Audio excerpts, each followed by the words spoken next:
지금 이 영상을 보고 계신 여러분께 한 가지 충격적인 사실을 먼저 알려드리겠습니다. WHO 세계보건기구는 외로움을 하루 담배 15개들을 피우는 것만큼 건강에 치명적이라고 발표했습니다. 그리고 한국의 65세 이상 노인 중 무려 37%가 오늘 나눌 대화 상대가 한 명도 없다고 답했습니다. 그런데 말입니다. 이 모든 걸 단돈 몇천 원짜리 화분 하나로 뒤집은 사람들이 있습니다. 오늘 제가 직접 발굴한 4명의 실화, 반드시 끝까지 보셔야 합니다. 마지막 사례는 여러분의 예상을 완전히 뒤집을 겁니다. 사례 1. 경북 안동의 74세 이순자 할머니 이야기입니다. 아들이 요양원을 권했습니다. 저는 몬스테라를 선택했습니다. 2021년 봄, 경북 안동의 낡은 단독주택에 혼자 살던 이순자 씨, 74세. 그녀의 하루는 오전 6시에 시작해서 오전 7시에 끝났습니다. 밥 한 공기 먹고 나면 할 일이 없었습니다. 남편을 먼저 보낸 지 5년. 자녀 셋은 서울, 대구, 미국에 흩어져 있었습니다. 카카오톡은 있었지만 먼저 연락하기가 무서웠습니다. 바쁠 텐데, 귀찮아할 텐데. 그 해의 겨울, 이순자 씨는 처음으로 정신건강의학과를 찾았습니다. 진단명 노인 우울증 중등도. 의사 선생님이 약을 처방해주며 한마디를 덧붙였습니다. 뭔가 살아있는 걸 곁에 두세요. 돌봐야 할 대상이 생기면 아침에 일어나는 이유가 생깁니다. 그로부터 사흘 뒤 이순자 씨는 동네 화원에서 몬스테라 한 화분을 샀습니다. 가격은 9,500원. 처음 일주일은 물을 너무 자주 줬습니다. 잎이 노래지자 당황해서 화원 주인에게 전화했습니다. 그게 시작이었습니다. 이 녀석이 물을 싫어하는구나. 햇빛을 좋아하는구나. 새 잎이 올라오고 있어. 이순자 씨는 나중에 인터뷰에서 이렇게 말했습니다. 처음에 새 잎사귀가 말려있다가 펼쳐지는 걸 봤어요. 그때 울었습니다. 나도 저렇게 다시 펼쳐질 수 있지 않을까 싶어서요. 현재 이순자 씨의 집에는 47개의 화분이 있습니다. 베란다는 고구마순, 상추, 방울토마토가 자라는 작은 텃밭이 됐습니다. 인근 경로당에서 식물 나눔 행사를 월 2회 운영합니다. 참여 어르신이 23명. 지난 정기검진에서 주치의는 항우울제 복용량을 절반으로 줄였습니다. 그리고 이 사실이 놀랍습니다. 미국에 사는 막내딸과의 연락이 주 1회에서 매일로 늘었습니다. 엄마, 오늘 식물 사진 보내줘가. 매일 아침 딸의 첫 카톡이 됐습니다. 이 사례에서 배우는 인생 교훈. 돌봄의 대상이 생길 때 인간은 비로소 살아가는 이유를 얻는다. 그 대상이 사람이 아니어도 된다. 단 9,500원짜리 화분이 삶을 되살린다. 사례 2. 박형준 씨 68세, 서울로 원고. 38년 단인 회사에서 퇴직한 날 밤, 저는 아무것도 아니었습니다. 박형준 씨는 38년을 대기업 부장으로 살았습니다. 명함이 곧 그의 정체성이었습니다. 2022년 2월 정년퇴직식. 꽃다발을 받고 박수를 받았습니다. 그날 밤 11시 그는 텅 빈 거실에 혼자 앉아서 처음으로 이런 생각을 했습니다. 나는 이제 뭐가 됐지? 부장도 아니고 팀장도 아니고 그냥 늙은 남자? 아내는 오래전 각방을 쓰고 있었고 두 아들은 연락이 뜸했습니다. 박형준 씨는 퇴직 후 6개월 동안 단 12시까지 잠을 자고 유튜브를 보다 잠들기를 반복했습니다. 체중은 8kg 늘었고 고혈압 약 복용량이 2배로 늘었습니다. 전환점은 뜻밖의 곳에서 왔습니다. 마트에서 2,900원짜리 로즈마리 모종 하나를 집어들었습니다. 요리에 쓸 허브가 필요해서요. 그런데 로즈마리는 까다롭습니다. 과습에 매우 약합니다. 환기가 중요합니다. 햇빛이 필수입니다. 박형준 씨의 회사원 기질이 발동했습니다. 그는 로즈마리 재배 일지를 엑셀로 만들기 시작했습니다. 물 준 날짜, 양 잎 색깔, 성장 높이, 사진 기록, 비교 분석, 퇴직 전 수십 개의 프로젝트 보고서를 써오던 그의 손이 다시 움직이기 시작했습니다. 그로부터 3개월 뒤 그의 재배 일지는 블로그에 올라갔습니다. 첫 달 방문자 수 200명, 6개월 뒤 12,000명. 지금은 허브 재배 전문 블로그로 월 평균 방문자 4만 명을 기록합니다. 작년 한 출판사에서 연락이 왔습니다. 허브 재배책을 내자고요. 퇴직 전엔 명함이 저를 소개했습니다.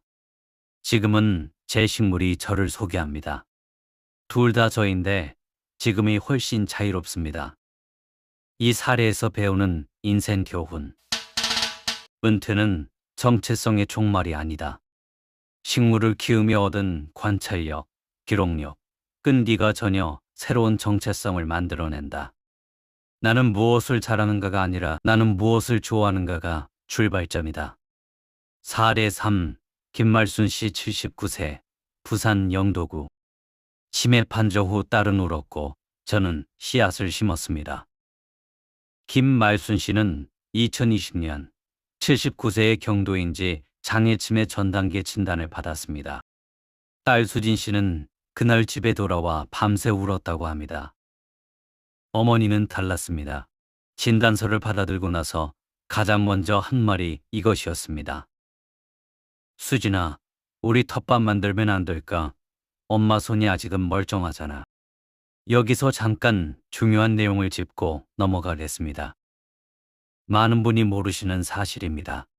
원예 치료는 이미 전 세계 병원에서 공식적으로 활용되는 치료법입니다. 흙을 만지는 행위 자체가 세로토닌 분비를 촉진하는 박테리아 마이코박테리움 바카이와의 접촉을 유발합니다. 이 박테리아는 우리 몸의 면역 세포를 자극해 기분을 향상시킵니다. 또한 식물 이름 외우기, 물 주는 날 계산하기, 성장 관찰하기는 전두엽과 해마를 동시에 자극하는 다중 인지 작업입니다. 2023년 일본 도호쿠대야 연구팀은 식물 재배를 6개월간 지속한 경도인지 장애 환자 그룹이 그렇지 않은 그룹보다 인지 기능 저하 속도가 31% 느렸다고 발표했습니다. 수진 씨는 베란다에 작은 플라스틱 화분 10개를 놓았습니다. 상추, 깻잎, 방울토마토. 어머님은 매일 아침 7시에 일어나 식물에게 인사를 했습니다. 상추야, 잘 잤니? 토마토야, 오늘은 빨개졌네. 수진 씨는 처음에는 이게 좀 안쓰러웠다고 했습니다. 그런데 어느 순간 이상한 일이 일어났습니다. 어머니가 상추물 주는 걸 스스로 챙기기 시작했습니다. 약 먹는 날을 먼저 물어봤습니다. 그리고 3년 만에 받은 재검사 결과가 의사를 놀라게 했습니다. 경도인지장애 점수가 2점 올랐습니다. 통상 1년에 1~2점 낮아지는 게 일반적입니다. 엄마는 상추 이름은 기억 못해도 물 줄 때 됐는지는 귀신같이 합니다. 식물이 엄마 기억을 붙들고 있는 것 같아요. 이 사례에서 배우는 인생 교훈. 우리의 뇌는 쓰면 쓸수록 살아난다. 식물은 매일 뇌에게 작은 숙제를 준다. 오늘 물 줬나? 잎이 왜 이래? 언제 꽃이 필까? 이 단순한 질문들이 치매를 늦추는 가장 자연스러운 훈련이다. 사례 4. 최인규 씨 71세, 경기 파주. 식물이 이웃을 만들어줬습니다. 아파트 17층에서 일어난 기적. 최인규 씨는 2019년 파주의 한 아파트 17층에 이사를 왔습니다.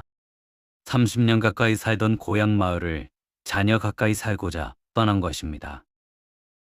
그런데 도시는 달랐습니다. 위아래층 주민 얼굴을 2년이 지나도 못 났습니다. 엘리베이터에서 눈이 마주치면 서로 폰만 봤습니다. 아내마저 당뇨합병증으로 병원을 오가면서 두 노인의 하루는 점점 좁아졌습니다. 최인규 씨는 인터뷰에서 이렇게 말했습니다. 고향에선 밤 너머로 고추 한 개 달라고 소리 지를 수 있었는데 여기선 옆집에 누가 사는지도 몰랐습니다. 2021년 여름 최인규 씨는 아내가 입원한 사이 혼자 집에 있다가 충동적으로 무언가를 했습니다. 현관문 옆 복도에 해바라기 화분 하나를 내놓은 겁니다.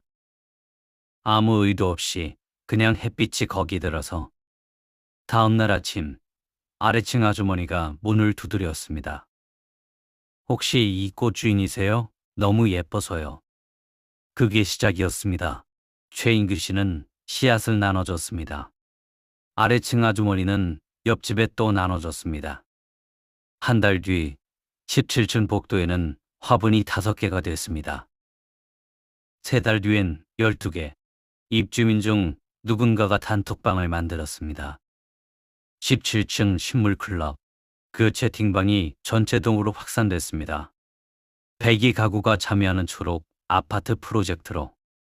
현재 이 아파트 공용 공간에는 입주민이 함께 가꾸는 텃밭이 있습니다. 매월 셋째 주 토요일은 식물 나눔 마켓이 열립니다. 평균 60명이 참여. 최인규 씨는 이 마켓의 진행을 맡고 있습니다. 공식 직함은 없지만 모두가 그를 회장님이라고 부릅니다. 아내 수술 후 퇴원했을 때 17층 전체 이웃이 복도에 나와 박수를 쳐줬습니다. 최인규 씨는 그날의 이야기를 하다 목이 메었습니다. 아내가 말하더라고요. 당신이 화분 하나 내놓지 않았으면 우리 여기서 아무도 모르고 죽었겠다고. 이 사례에서 배우는 인생 교훈. 관계는 거창한 계획으로 만들어지지 않는다. 화분 하나, 씨앗 한 봉지. 이거 드세요. 한마디가 수십 명의 이웃을 만든다. 먼저 문을 여는 사람이 되면 된다. 마지막으로 지금 당장 시작하는 법. 오늘 4분의 이야기 어떠셨나요?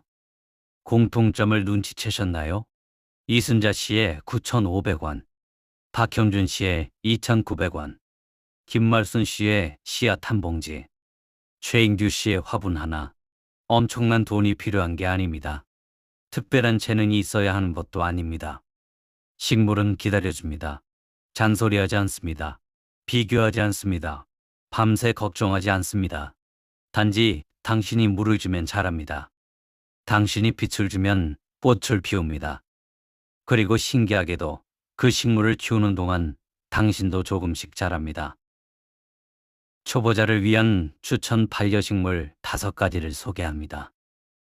1위, 스파티필럼, 공기정화 탁월, 실내 음지 가능, 물주기 쉬움. 2위, 산세베리아, 거의 죽지 않음, 밤에 산소 방출, 관리 최소화. 3위, 상추깻잎, 먹을 수 있음, 성장이 빠름, 성취감 최강. 4위, 로즈마리, 향기 좋음, 요리 활용, 인지 자극 효과. 5위, 몬스테라, 성장이 눈에 보임, 입 펼치는 감동, 인테리어 효과. 지금 당장 화원에 가세요. 10,000원 이하의 화분 하나를 사세요. 이름을 지어주세요. 그리고 내일 아침 인사를 건네세요. 그게 전부입니다. 나머지는 식물이 알아서 합니다. 오늘 영상이 도움이 되셨다면 지금 이 영상을 부모님께, 혼자 사시는 이웃분께 공유해 주세요. 그 공유 하나가 누군가의 오늘을 바꿀 수 있습니다. 저는 다음 영상에서도 여러분의 황혼을 더 빛나게 해드릴 이야기로 찾아오겠습니다. 감사합니다.